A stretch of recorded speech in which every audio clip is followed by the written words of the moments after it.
మొన్న మాట్లాడిన దానికో తర్వాత నిన్న సింహాద్రిపురము ఆ పర్యటన వచ్చినప్పుడు అక్కడంతా ఎవరు జనాలు లేరు, ఏది ముఖ్యమంత్రి వచ్చినప్పుడు. తర్వాత దాని ఎఫెక్ట్ ఏమో కానీ జగన్మోహన్ రెడ్డి గారు అయితే రిటర్న్ గిఫ్ట్ ఇచ్చారు. అంతవరకు నాకు దాదాపు 15 years నుంచి నాకు సెక్యూరిటీ ఉంది. రాజశేఖర రెడ్డి గవర్నమెంట్ ఎప్పుడు ఉంది, కిరణ్ కుమార్ రెడ్డి గవర్నమెంట్ అప్పుడు ఉంది. అన్ని గవర్నమెంట్లో కూడా నాకు థ్రెట్ పర్సెప్షన్ వలన సెక్యూరిటీ ఉండేది. ఆ సెక్యూరిటీని కూడా ఈరోజు పొద్దున్నే ఫోన్ చేసి మీ సెక్యూరిటీ డ్రాప్ చేస్తానని చెప్పేసి ఇనికి పిలిపించడం జరిగింది. నేను ఒకటి సూటిగా అడుగుతానా, నిన్న సింహాద్రిపురం పర్యటనకు జగన్మోహన్ రెడ్డి వచ్చినప్పుడు ఆయన సెక్యూరిటీ దాదాపు 3,000 మంది పోలీసులు. స్పష్టంగా మేము మా ఊర్లోనే కాబట్టి చూసినాం. నీకు సెక్యూరిటీ నీ ప్రోగ్రాంకి వచ్చేదానికి 3,000 మందిని నువ్వు సెక్యూరిటీ ఉపయోగించుకోవచ్చు.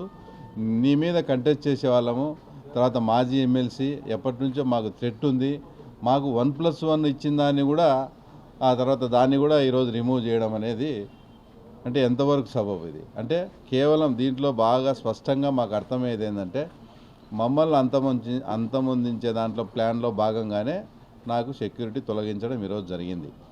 నేను జగన్మోహన్ రెడ్డిని ఒకటే రిక్వెస్ట్ చేస్తాను, నాకు సెక్యూరిటీ తొలగించినందువల్ల నాకు ఎలాంటి బాధ లేదు, ఏం లేదు.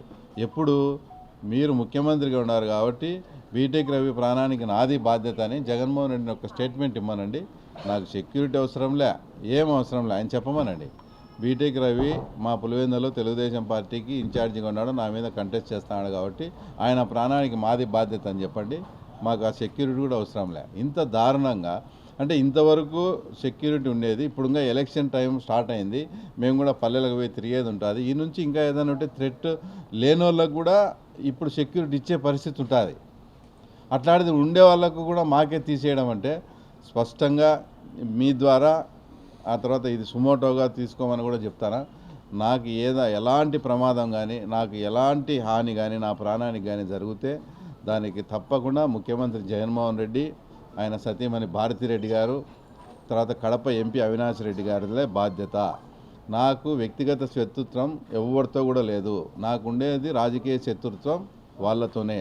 కాబట్టి ఈ మూమెంట్లో ఈ ఎలక్షన్ అంటే ఇంకో 2-3 నెలల్లో ఎలక్షన్ జరుగుతుందనే మూమెంట్లో ఈరోజు వచ్చి వాళ్ళు సెక్యూరిటీని డ్రాప్ చేసినారంటే వాళ్ళు వ్యూహాత్మకంగా పద్ధతి ప్రకారం మమ్మల్ని ఏదో చేసేదానికే అని మేము స్పష్టంగా చెప్పదలుచుకునే మాకు అర్థమవుతుంది.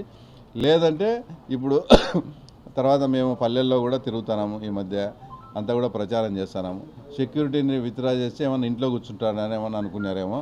మేమేమన్నా ఇంట్లో కూర్చుండే టైపా? సెక్యూరిటీ ఉన్నా లేకపోయినా ఖచ్చితంగా మేము ప్రజల్లోనే తిరుగుతాము, తర్వాత ప్రజలతోనే మమేకమై ఉంటాము, మా ప్రికాషన్స్లో మేము ఉంటాము. కాబట్టి మీరు దానిలను కూడా ఇప్పుడు వస్తుంటే ఇప్పుడు మాకు సెక్యూరిటీ తీసేసినారు. ఆ తర్వాత మన కేసులో ఒల్లూరు స్టేషన్లో ప్రతి ఆదివారం పోయి సంతకం పెట్టాలి. అది స్పష్టంగా అందరికీ అంటే ముందే డిక్లేర్డ్ ప్రోగ్రామ్. ఆదివారం పొద్దున 10 నుంచి మధ్యాహ్నం 12 లోపల పోయి సంతకం పెట్టాలి. అది అందరికీ తెలుసు. సెక్యూరిటీ తీసేసినారు. మేము ఒకవేళ కాన్వాయ్తో కానీ 4-5 వెహికల్స్తో కాన్వాయ్తో కానీ వస్తే ఇంతమంది ఎందుకు నీకు వెనకబడి మీ ఇన్ని కాన్వాయ్ అని మేము అబ్జెక్షన్ చెప్తామంటారు, ఒక వెహికల్ పంపిస్తారు. అంటే దాని అర్థం ఏమని? ఖచ్చితంగా వాళ్ళ దగ్గర ఏదో ప్లానింగ్ ఉంది, మమ్మల్ని ఏదో చేయాలని. కాబట్టి ఇదే సుమోటోగా తీసుకొని హైకోర్టు కూడా మేము అప్లై చేస్తున్నాం. మాకు ఏది జరిగినా కూడా జగన్మోహన్ రెడ్డి, భారతిరెడ్డి, అవినాష్ రెడ్డిదే 100% బాధ్యత. నాకేమైనా పొరపాటున రేపొద్దున ఏమైనా జరిగినా కూడా ఆ తర్వాత దీన్నే సుమోటోగా తీసుకోవాలని కూడా మీ ద్వారా అందరికీ కూడా చేస్తాను.